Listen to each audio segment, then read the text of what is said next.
guna memberikan pelayanan saat Hari Raya Idul Fitri 1447 Hijriah. Polres Muara Enim melakukan patroli di kawasan pemukiman dan terima penitipan kendaraan jika ditinggal mudik. 1447 Hijriah. Mapping kerawanan terhadap beberapa antara lain kejahatan konvensional.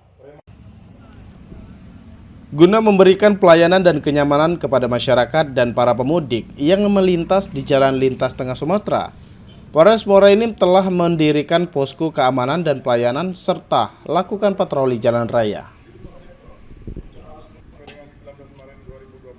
Selain posko keamanan, patroli jalan raya, petugas patroli juga menyusuri pemukiman penduduk yang memantau keamanan dari tindak kejahatan.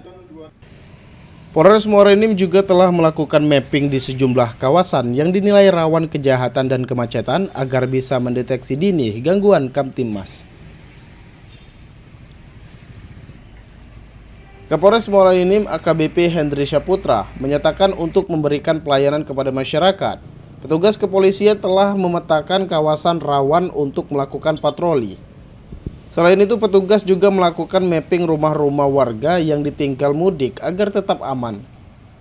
Bagi warga yang akan pulang kampung, bisa memberikan informasi kepada petugas. Masyarakat juga bisa menitipkan kendaraan yang tidak dibawa mudik ke polsek-polsek di Polres Muara Enim. Pemukiman masyarakat yang melakukan mudik, meninggalkan rumah, tentunya akan kita tingkatkan juga patroli ke pemukiman warga supaya warga yang melakukan mudik merasa aman. Apabila ingin menitipkan rumahnya atau menitipkan kendaraannya, silakan di kantor-kantor kepolisian kami dengan senang hati akan menerima penitipan itu. Dihimbau kepada masyarakat Muara Enim untuk tetap menjaga Kamtibmas di lingkungan sendiri untuk menjaga kenyamanan saat merayakan Lebaran. Bagi pemudik yang melintas di Jalinteng, Sumatera, untuk tetap berhati-hati di jalan. Jika lelah, manfaatkan posko pelayanan Polres Muara Enim untuk beristirahat. Mardiansyah, Pol TV.